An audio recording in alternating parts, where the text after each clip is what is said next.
In today's Leeds news, 49ers optimistic on sales, surprise Poveda Interest, Leeds Fan Attacked after playoff semi, and 12 apology letters received by Farke.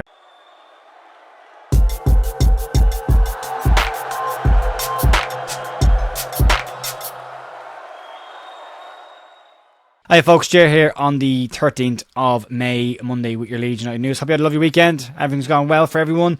Last of my breaks for a while now, so again, apologies for not getting a couple of videos out at the back end of last week. I was enjoying some time away with my partner for once. I don't get a chance to go out often, so it was nice to do that. So yeah, back to normal routine moving forward. I will try and get some sort of a either match preview or review for the Norwich City game before Thursday out for everybody as well, so keep an eye out for that. But we'll crack on today with the news. There's a bit to get into, some strange ones today, but we'll start off with the 49ers optimistic on player sales, and according to the Daily Telegraph, the 49ers are optimistic of their chances of selling 4 Leeds players who are currently out on loan and part of that exiled group away from the club.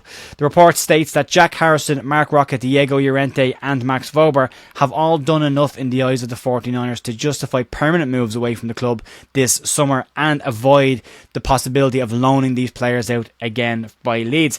Sean Dyche already commented this weekend about the possibility of keeping Jack Harrison at Everton, saying that he would like to keep the player at the club. However, the 777 Partners takeover has hit the blocks a little bit, and there is Everton are now fielding offers for other consortiums around a takeover for the club, which might put a full stop on any chance that Jack Harrison has of moving to Everton, at least on a permanent move. I'm sure Everton will be hoping Leeds don't get promoted so they can bring him in on loan again next season, but we'll have to see what happens there. Players that face a slightly uncertain future around the club are labelled as Brendan Aronson and Rasmus Christensen. The report states that Aronson, who has improved recently at Union Berlin, but Leeds could lose upwards of £15 million on the player when they decide to sell him. On Christensen's situation, it says that his immediate future looks to be back at Leeds, at least on a temporary basis, while the club look to move him on.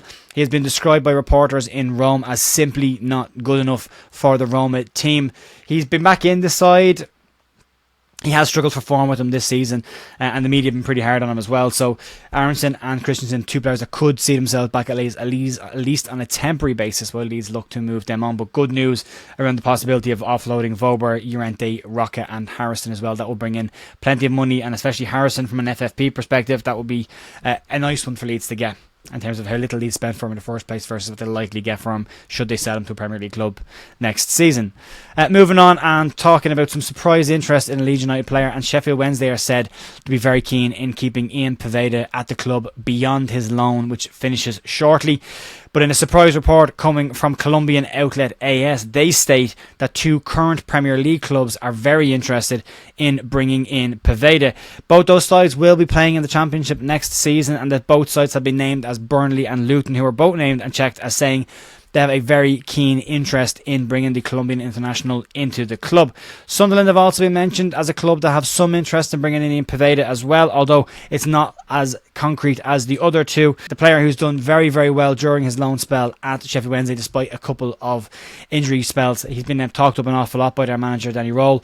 And Poveda himself is said to be very happy at Sheffield Wednesday and would likely be keen on staying on the club. It would be a better move for him than Luton or Burnley, where he could find himself in a situation where he's in the same situation he was at Leeds, where he's fighting for a couple of minutes off the bench or waiting for his opportunity to start. This would give him a much more direct line into the first team and playing on a more regular basis, which he has been doing for Sheffield Wednesday when he has been available. So a summer of interest for Ian Poveda. He won't be at Leeds next season, but it's nice to see there are some clubs interested in the player, and I'm surprised that Burnley and Luton are 2 clubs that have been name checked with the player. I would have expected Sunderland maybe lesser degree, but I would have expected clubs towards the middle lower half of the Championship level to be very keen on bringing Poveda in. But if these clubs are looking at maybe adding more strength and depth from attacking areas, and likely will be selling a couple of players as they come down into the Championship, that might be why they're looking at making a move for Poveda. Moving on to a tricky story that popped up yesterday after the playoff semi-final at Carrow Road. A Leeds fan has been allegedly slashed in the neck following an altercation with Norwich fans and left covered in blood following the Championship playoff semi-final at Carrow Road yesterday. According to the Mirror, the incident occurred when Leeds fans engaged with a group of Norwich fans over alleged tragedy chanting. It goes on to say that the police had to intervene and 2 people have been arrested. by the police, who are working to identify more individuals that are involved. The son of the man who was attacked spoke out on Twitter yesterday, said that they came out of the ground to chants of Turks carrying knives and Galatasaray chants, and when his father approached them to find out why they were chanting these, he was slashed in the neck with a blade and hit in the neck with a can. He's very lucky to be okay. There's images online of the man that's involved in this, and it could have been a lot worse than what it was. It goes on to say that Norwich are working with Norfolk Police to find out more information about what happened and who was involved in this. But if you look at the photograph that is doing the rounds on social media, he's a lucky man that wasn't a hell of a lot worse than it was. I've made my opinions on the tragedy chanting known throughout the year, but this stuff, and knives just in general, knife culture in general, and someone carrying a blade, in fact, how somebody got a blade at Carrow Road is beyond me, but they did, and needs to be dealt with. He's a lucky man to be okay. Again, slashing the neck with a blade could have been a hell of a lot worse, so good to know that he's okay. But not a nice incident. Fingers crossed we don't see any more of these incidents happen into the second leg of the game at Elland Road. And then finally today, moving on to Daniel Farke. Yesterday was speaking about the denied penalty that Willie Gnonto had, as well as the disallowed Junior Firpo goal, and he cut an angry looking figure when speaking about the incidents. Farke said that he expects himself to be spot on with his decisions that he makes during these games, especially considering how much is on the line, and he expects the exact same from the officials that are involved in the match.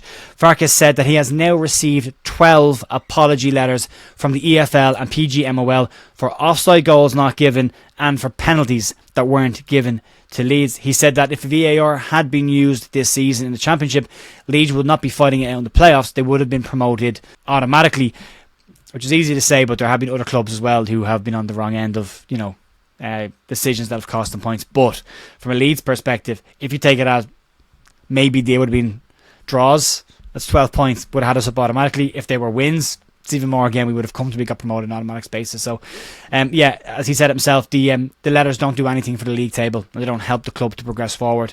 By having 12 separate apologies from the EFL and PGMOL around decisions made by the officials at this level of football, really isn't good enough. It's shocking to hear that kind of stuff, that level of ineptitude has been popping into the officials this season. We've seen it all year.